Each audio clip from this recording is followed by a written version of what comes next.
আনা মাদিনাতুল ইলমি ওয়া আলিয়ুন বাবুহা।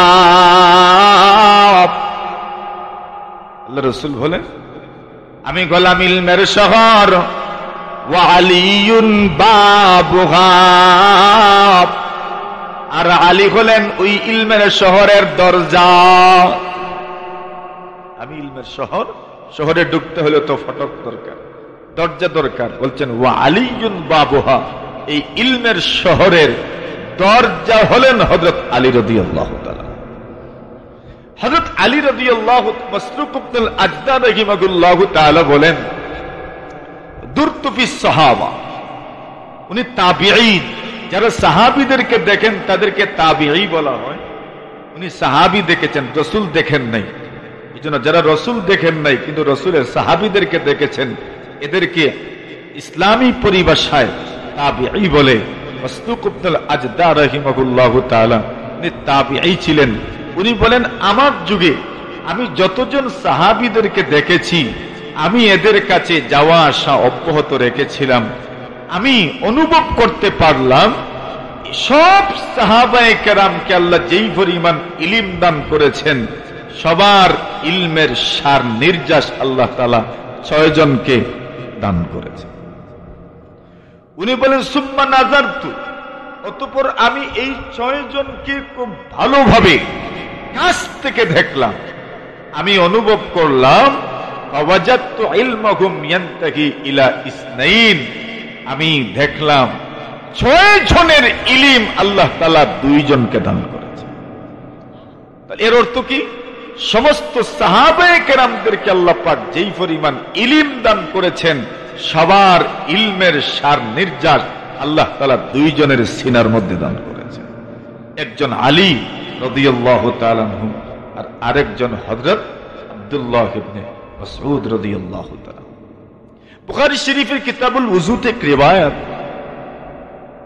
রাসূল করিম সাল্লাল্লাহু আলাইহি ওয়াসাল্লামের সাহাবী আব্দুল্লাহ ইবনে মাসউদ তো কুফার অধিবাসী, কুফায় থাকেন।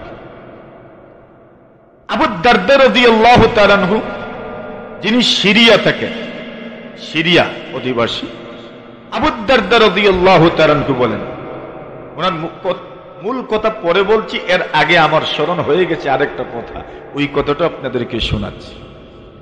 আপনাদের এখানে নতুন মাদ্রাসা খুলেছেন, ছাত্ররা আসবে, উস্তাদের কাছে পড়ার জন্য আসবে। আমরা যারা শুরু করেছি, সহযোগিতায় আছি, ম্যানেজমেন্টে আছি, এটা পরিচালনা করছি, আমাদের দায়িত্ব জানার দরকার আছে না নাই? আবু দারদা রাদিয়াল্লাহু তাআলা আনহু বলেন, আমি রাসূলুল্লাহ সাল্লাল্লাহু আলাইহি ওয়াসাল্লামের জবান থেকে শুনেছি, রাসূলুল্লাহ বলেন ইন্না রিজালান ইয়াতুনাকুম মিন আকতারিল আরদ, পুরো দুনিয়া থেকে আল্লাহ তাআলার বাছাইকৃত বান্দারা তোমাদের কাছে আসবেন ইলম অর্জন করার জন্য। রাসূলুল্লাহ বলেন পুরা দুনিয়া থেকে বাছাইকৃত বান্দারা তোমাদের কাছে আসবেন ইলম অর্জন করার জন্য। যখন আসবেন তখন তোমাদের উচিত তাদেরকে শুভেচ্ছা স্বাগতম জানানো। কি জানানো? জোরে কই, শুভেচ্ছা কেমনে জানাইতে? কুদাম দিয়া, ধমক দিয়া, নাম সুন্দরভাবে মাথাইয়া। তালিবুল ইলম, আপনি 1 টাকা দিতে না পারলেও কমপক্ষে তালিবুল ইলমকে সুন্দর ভাষায় জিজ্ঞাসা করবেন, বাবা খাওয়া দাওয়া হয়েছে কিনা? তালিবুল ইলম আল্লাহ রাসূল সাল্লাল্লাহু আলাইহি ওয়াসাল্লামের কাছে যখনই কোনো দল, উপদল, কোন গোত্রের মানুষ ইলম অর্জন করার জন্য আসতেন, রাসূল তাদেরকে শুভেচ্ছা স্বাগতম জানাইতেন। জুড়ে বইন, আরো জুড়ে। এখন যারা মাদ্রাসার জিম্মাদার হবেন, কোন প্রতিষ্ঠানের জিম্মাদার হবেন, তাদের জন্য জরুরি যারা আসবে, আগন্তুক ছাত্র ছাত্রী যারা, এদেরকে বরণ করে নেয়া, খুব আনন্দের সাথে এদেরকে গ্রহণ করে নেয়া, কপাল খুঁজ না করা, রবিশ খারাপ না করা, বরং সুন্দরভাবে এদেরকে গ্রহণ করেন। আল্লাহ রাসূল সাল্লাল্লাহু আলাইহি ওয়াসাল্লামের কাছে ওয়াফদে আব্দুল কায়েস আসলেন। রাসূলুল্লাহ বললেন, মারহাবান বিল কওম, যারা এসেছেন এদেরকে মারহাবা, এদেরকে শুভেচ্ছা, এদেরকে স্বাগত। কেন? এরা এসেছেন ইলম অর্জন করার জন্য। আমরা যারা ওয়াজ করতে আসি, আমরাও আমাদের জন্য জরুরি যারা ওয়াজ শোনার জন্য আসবেন এদেরকে শুভেচ্ছা জানানো, বুঝলেনি? মুবারকবাদ দেওয়া, শুভেচ্ছা দেওয়া, এদেরকে মারহাবা জানানো। কেননা এটাই রাসূলুল্লাহর সুন্নাত। সুবহানাল্লাহ বলেন। আবু দারদা রাদিয়াল্লাহু তাআলা আনহু বলেন,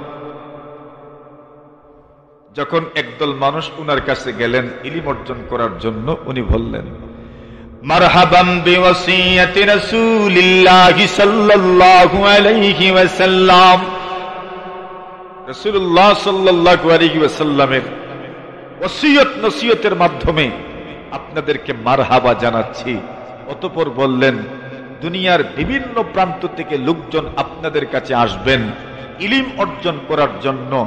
যখন আপনাদের কাছে এরা আসবেন তখন আপনাদের জন্য জরুরি, আমার জন্য জরুরি।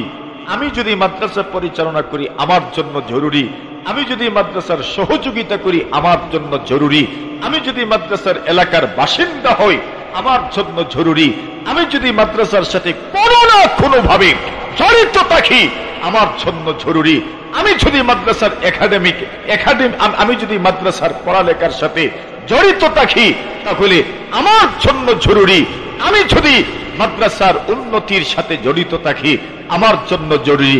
আস্তাউসু বিহিম খায়রা, এদের কল্যাণ কামনা করা। কি কামনা করা? জোরে কই। আমরার ভাষায়, গাঁওর ভাষায় এরার বালাই চাওয়া। কিটা করা? এরার ভালাই চাওয়া। যারা আসবে এদের জন্য আমাদের করণীয় এদের ভালাই চাওয়া, এদের কল্যাণ কামনা করা। কল্যাণ কিভাবে কামনা করবেন? এদেরকে সুন্দর নিরিবিলি পরিবেশ নিশ্চিত করে দেওয়া, সবকিছুর ব্যবস্থা করে দেওয়া। কেন? এরাই হচ্ছেন হামালাতুল ইলম, ইলমওয়ালা। এরাই হচ্ছেন হামালাতুল কোরআন, কোরআন বহন করনে ওয়ালা, হাদিস বহন করনে ওয়ালা। নবী আকরাম সাল্লাল্লাহু আলাইহি ওয়াসাল্লাম বলেন, এই মানুষগুলো শুধু শুধু তোমাদের জন্যই নয়, বরং কিয়ামতের কঠিন ময়দানে লক্ষ লক্ষ কোটি কোটি মানুষের জন্য সুপারিশকারী এরা হয়েছে। তাহলে আমাদের করণীয় বুঝলাম। এবার আসেন মূল কথায়। আবু দারদা রাদিয়াল্লাহু তাআলা আনহু উনি সিরিয়া থেকে কুফায় আসলেন। কোন জায়গা থেকে? সিরিয়া থেকে কুফা। দেখেন না, আমাদের দেশে বা আমাদের সময় দূর থেকে কোনো বক্তা আসলে আমরা তার ওয়াজ শোনার জন্য জমা হই। আলহামদুলিল্লাহ, ভালো কথা, খুব সুন্দর মেহমান এসেছেন, কদর করা দরকার। আবু দারদা রাদিয়াল্লাহু তাআলা আনহু যখন দূর থেকে এসেছেন, সিরিয়া থেকে এসেছেন, এখন কুফার কিছু মানুষ উনার কাছে, উনার পাশে সমবেত হলেন আর অনেক গুরুত্বপূর্ণ কয়েকটি মাসআলা উনার সামনে পেশ করলেন আর বললেন, আমাদেরকে ওই মাসআলার সমাধান দিয়ে যান। মাসআলার সমাধান একটা হলো ওয়াজ কোরআন। ও গুন্তরে সামলাইতে পারবা নি কেউ? ইনতা কি উল্লই করা হইল হইতো না, ওগুন্তরে সামলানি লাগবে।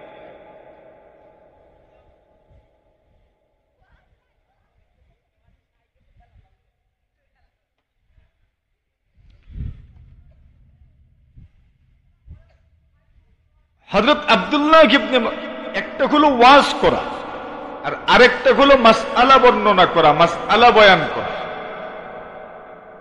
আল্লাহর রাসূল সাল্লাল্লাহু আলাইহি ওয়াসাল্লামের সাহাবীদের সংখ্যা কত ছিল? থোড়া মাথইন, কতজন সাহাবী? ১৬ লক্ষ। কতজন? জোরে কইন। নবীর সাহাবী কতজন? ১৬ লক্ষ। ১,২৫,০০০ অথবা 1,44,000।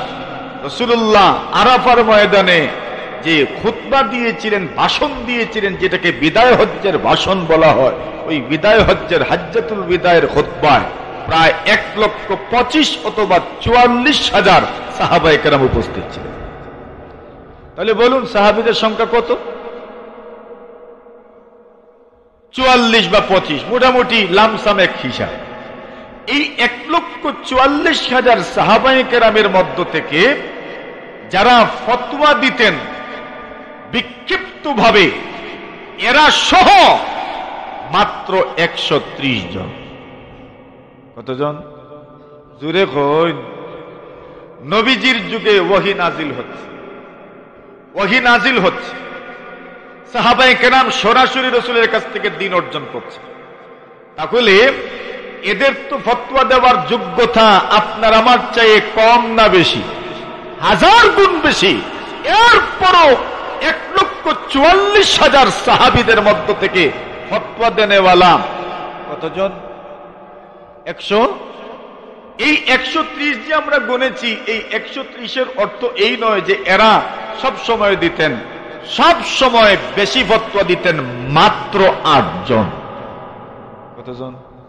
জোরে কইন। 8 জন। এই 8 জনের মধ্যে আবু বকর রাদিয়াল্লাহু তাআলা ছিলেন, কিন্তু উনার ফতোয়ার সংখ্যা কম। বেশি ফতোয়া প্রদানকারী মোট 7 জন। উমর রাদিয়াল্লাহু তাআলা আনহু, আব্দুল্লাহ ইবনে মাসউদ রাদিয়াল্লাহু তাআলা আনহু, মুআজ ইবনে জাবাল রাদিয়াল্লাহু তাআলা আনহু, যায়েদ ইবনে সাবিত রাদিয়াল্লাহু তাআলা আনহু, আয়েশা সিদ্দিকা রাদিয়াল্লাহু তাআলা আনহা, আব্দুল্লাহ ইবনে ওমর, আব্দুল্লাহ ইবনে আব্বাস। এই 7 জন সাহাবীর ফতোয়া সবচেয়ে বেশি যে সংরক্ষিত আছে, এখনো হাদিসের কিতাবের মধ্যে এগুলো সংরক্ষিত আছে। সাহাবায়ে কেরামের ফতোয়া সব সংরক্ষিত আছে। তাহলে 1,44,000 সাহাবায়ে কেরামের মধ্য থেকে ফতোয়া দেনেওয়ালা কতজন? 30 জন তো গনায়, কিন্তু বেশি ফতোয়া দেনেওয়ালা কয়জন? মাত্র কয়জন? 7 জন। নাম বলতে পারবেন? উমর রাদিয়াল্লাহু, নাম মনে আছে তো?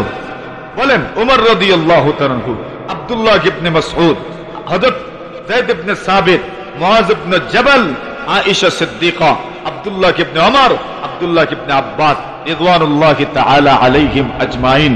বুঝে থাকলে বলুন সাহাবায়ে কেরামের মধ্য থেকে ফতোয়া দেনেওয়ালার সংখ্যা কম ছিল না বেশি ছিল? মাতুন না আপনারা? কম না বেশি? কম ছিলেন। উনারাও জানতেন, কিন্তু ফতোয়া নিতেন সাহাবায়ে কেরামের মধ্য থেকে যারা ফতোয়া দেওয়ার যোগ্যতা রাখেন তাদের কাছ থেকে। সবার জন্য ফতোয়া দেওয়া জরুরি ছিল না, আর প্রত্যেকে ফতোয়া দিতেও পারতেন না। নবী আকরাম সাল্লাল্লাহু আলাইহি ওয়াসাল্লাম যাদেরকে মনোনীত করতেন তারাই দিতেন। নবীজির ইন্তেকালের পরে এদের ফতোয়া যেই এলাকায় যিনি ছিলেন ওই এলাকায় উনার ফতোয়াই চলমান ছিল।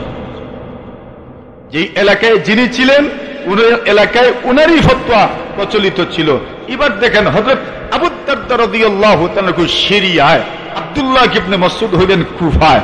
সিরিয়া থেকে আবু দারদা রাদিয়াল্লাহু তাআলা যখন কুফায় আসলেন, কুফার লোকজন কতগুলো মাসআলা ফতোয়া আব্দুল্লাহ ইবনে মাসউদ রাদিয়াল্লাহু তাআলা কুফার মানুষ ওনারা আবু দারদার কাছে নিয়ে গেলেন আর বললেন, হযরত আপনি যেহেতু এসেছেন তাহলে এই মাসআলাগুলোর সমাধান দিয়ে যান।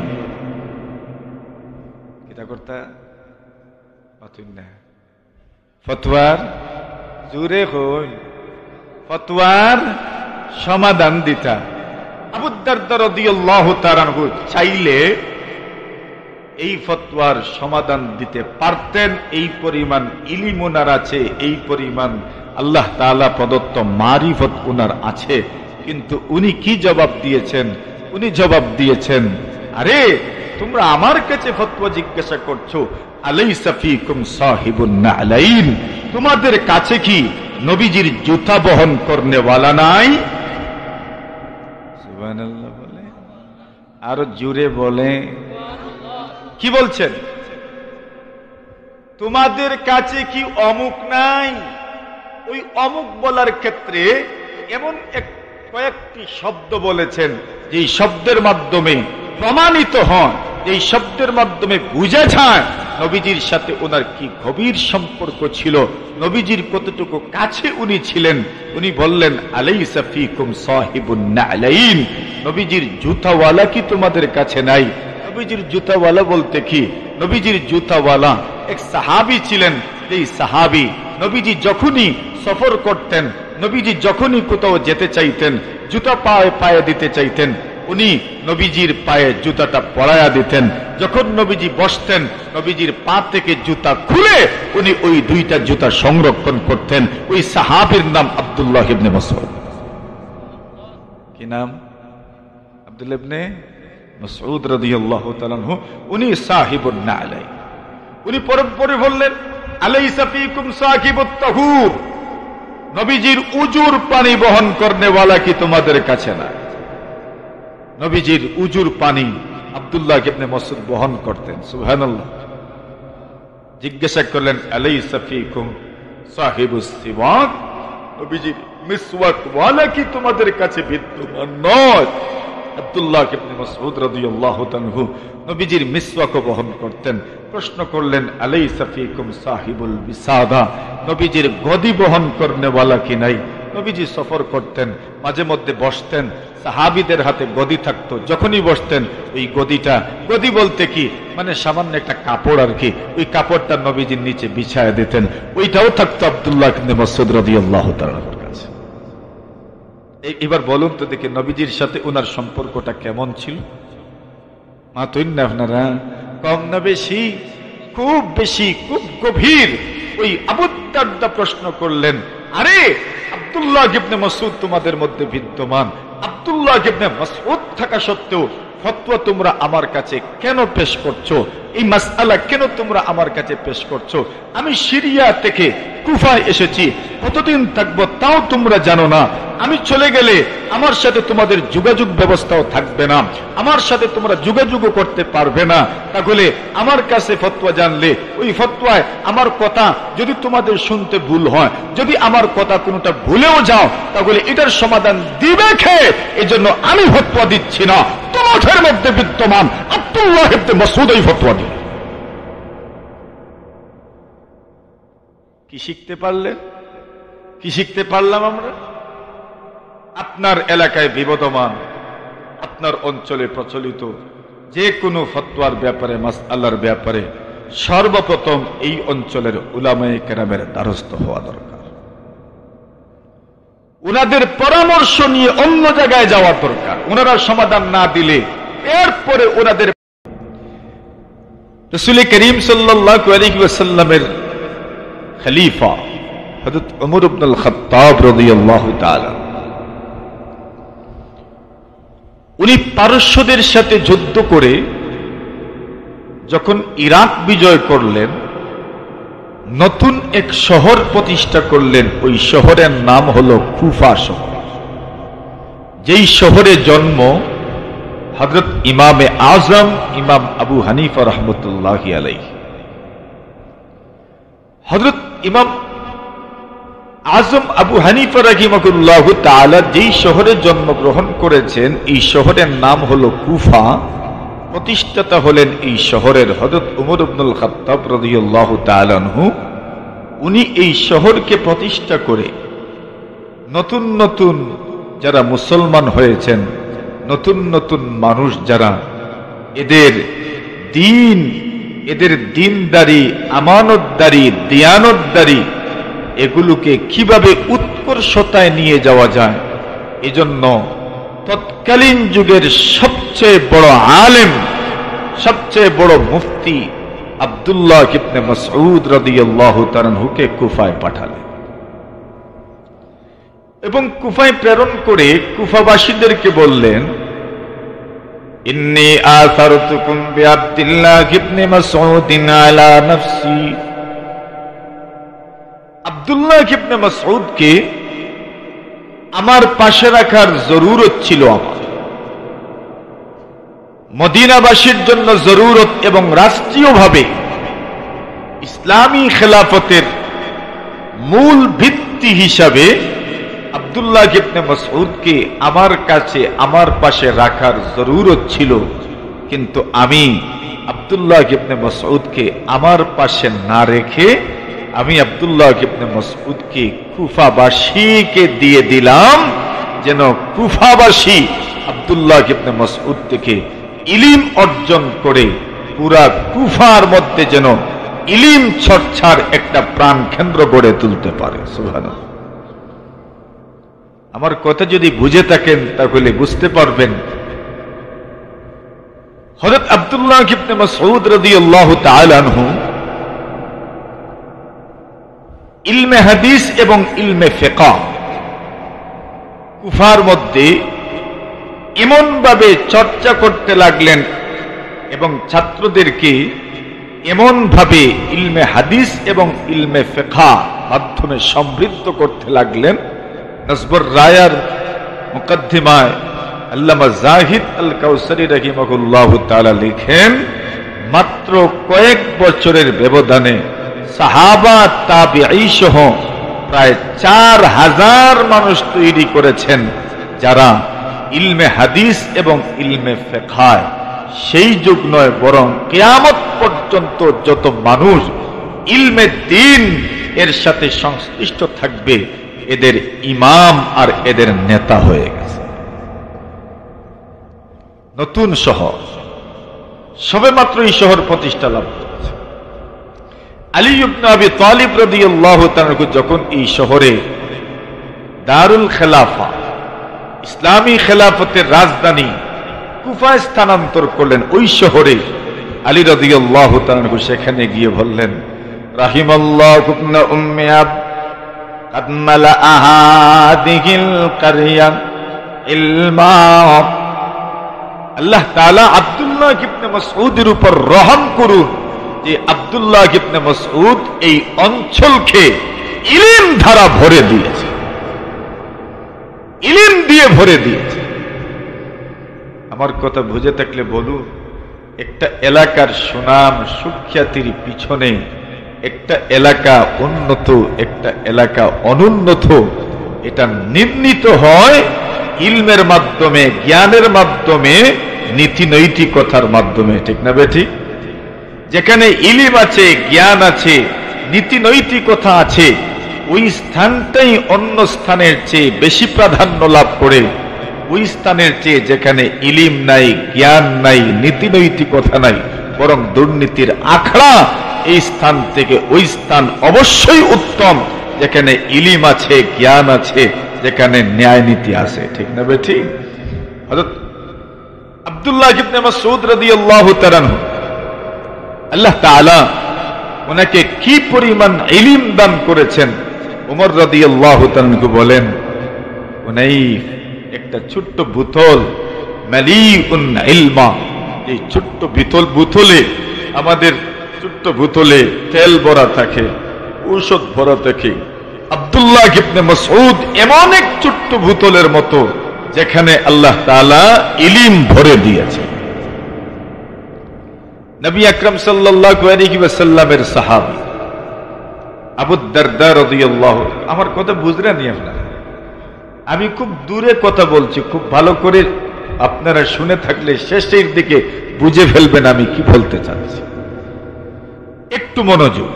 হযরত আব্দুল্লাহ ইবনে মাসউদ রাদিয়াল্লাহু তাআলা এর ব্যাপারে আলী ইবনে আবি তালিব রাদিয়াল্লাহু তাআলা বলেন, যেই দুইজন ইলমের ক্ষেত্রে সবার উপরে রাসূলুল্লাহ থেকে যা গ্রহণ করেছেন, যতজন আমাদের কাছে হাদিস বর্ণনা করেছেন, ফিকহ এসেছে, ফতোয়া এসেছে, সবার উপরে যেই দুইজন সাহাবী, এই দুইজন সাহাবীর একজন হলেন হযরত আব্দুল্লাহ ইবনে মাসউদ আর একজন আলী রাদিয়াল্লাহু। এইজন্য আলী বলে, আল্লাহ রাসূল বলেন, দরকার আপনি ইউটিউব থেকে ফতোয়া শুনে আসবেন, আপনি নেট থেকে ফতোয়া শিখে আসবেন আর এটা দিয়ে বিভ্রান্ত ছড়াবেন, এটা হলো চরম পর্যায়ের বিভ্রান্তি ছড়ানো ছাড়া আর কিছু না। আপনি যার কাছ থেকে ফতোয়া আনছেন তাকে চিনেন? তার সম্পর্কে আপনার ধারণা আছে? তার সম্পর্কে তো আপনার পরিপূর্ণ ধারণাও নাই, তাকে পুরোপুরি আপনি চিনেনও না। আপনি যদি তার কথার কোনো একটা কথা বুঝতে না পারেন, তাহলে তার সাথে যোগাযোগ করতে হলে যোগাযোগ ব্যবস্থাও আপনার কাছে নাই, এরপর আপনি তার ফতোয়া সংগ্রহ করে আপনি বুঝছেনই ভাই কি তার ফতোয়া থেকে কি বুঝলেন আর কি ফতোয়া আপনি সমাজে ছড়াইয়া দিলেন, এই যে বিভ্রান্তি ছড়ালেন, এটার দায়ভার তো আপনাকেই নিতে হবে। আপনারা আমি বুঝাইতাম পারছিনি আপনারা রে। তাহলে আপনি আপনার অঞ্চলে যাদেরকে আপনি হাতের নাগালে পাবেন, পাশে পাবেন, কাছে পাবেন, তার কাছ থেকে আপনি ফতোয়া জিজ্ঞাসা করবেন। নির্ভরযোগ্যতার জন্য আল্লাহ তাআলা আমাদের এই অঞ্চলে অনেক প্রতিষ্ঠান দিয়েছেন। বরুণা মাদ্রাসায় ফতোয়া বিভাগ আছে, বলরামপুর মাদ্রাসায়ও উস্তাদরা মিলে ফতোয়া প্রদান করেন, প্রাতিষ্ঠানিক শিলছাপ্পর দিয়ে। মুন্সিবাজার থেকেও ফতোয়া প্রদান করা হয়। যে কোনো একটা প্রাতিষ্ঠানিক আপনার এলাকাকে সামনে রেখে ফতোয়া আনার দরকার। এরপরে যদি মনে করেন তাদের পরামর্শ নিয়ে অন্য কোথাও যেতে হয়, পরামর্শ ক্রমেই যাওয়া দরকার, কেননা ওনারাই বেশি জানেন ওনার এই এলাকার অবস্থা। তাহলে আব্দুল্লাহ ইবনে মাসউদ রাদিয়াল্লাহু তাআলা, আল্লাহ তাআলা ওনাকে এই পরিমাণ ইলম দান করেছেন। আলী রাদিয়াল্লাহু তাআলা বলেন, রাহিমাল্লাহু ইবনে উম্মি আবদ, আল্লাহ তাআলা আব্দুল্লাহ ইবনে মাসউদের উপর রহম করুন। কাদ মালাআ হাযিহিল কারিয়া ইলমা, এই পুরা কুফাকে ইলম ধারা ভরে দিয়েছেন। সুবহানাল্লাহি ওয়া বিহামদিহি। আলী ইবনে আবি তালিব রাদিয়াল্লাহু তাআলা বলেন, আসহাবু ইবনে মাসউদ সুরুজু হাযিহিল উম্মাহ, এই উম্মতের সূর্য সন্তান হচ্ছেন আব্দুল্লাহ ইবনে মাসউদের শাগরিদরা। সুবহানাল্লাহ বলেন। তাহলে আমরা বুঝতে পারলাম কোন অঞ্চলে ইলমের প্রতিষ্ঠান থাকতে পরে আল্লাহ তাআলা এখান থেকে মানুষ তৈরি করেন, রিজাল তৈরি করেন, লোকজন তৈরি হয়। আর এক দুইজন লোকের মাধ্যমে, 4-5 জন লোকের মাধ্যমে 1000 জন মানুষ আল্লাহ তাআলা এখানে তৈরি করে দিবেন ইনশাআল্লাহ, ঠিক না? তাহলে বলুন, এই সমস্ত প্রতিষ্ঠানের পিছনে আমাদের মেহনতের জরুরত আছে না নাই? মাথুন না আপনারা? এটা আবার নিবি যাইতো, জুড়ে হই নিবি যাইতো না, জ্বলতো, অব্যাহত থাকতো কিয়ামত পর্যন্ত। একদল মানুষ আল্লাহ তৈরি করে দিবেন, যাদের মাধ্যমে এই প্রতিষ্ঠান আস্তে আস্তে উন্নতির দিকে অগ্রসর হবে। এই প্রতিষ্ঠানকে উন্নতির দিকে নিয়ে যাওয়ার জন্য আমাদের প্রত্যেকের সহযোগিতার প্রয়োজন আছে না নাই? হযরত মুফতি সাহেব দামাত বারাকাতুহুম আসবেন, দোয়া করবেন, বয়ান করবেন, মুনাজাত করবেন। আমরা সকলেই হযরতের বয়ানে অংশগ্রহণ করব। আমি তো দেখছি মাঠ ভরা আলহামদুলিল্লাহ। এরপরেও যারা ব্যক্তিগতভাবে বিভিন্ন স্থানে আছেন, আপনারা সকলেই মাহফিল স্থলে পৌঁছে যান।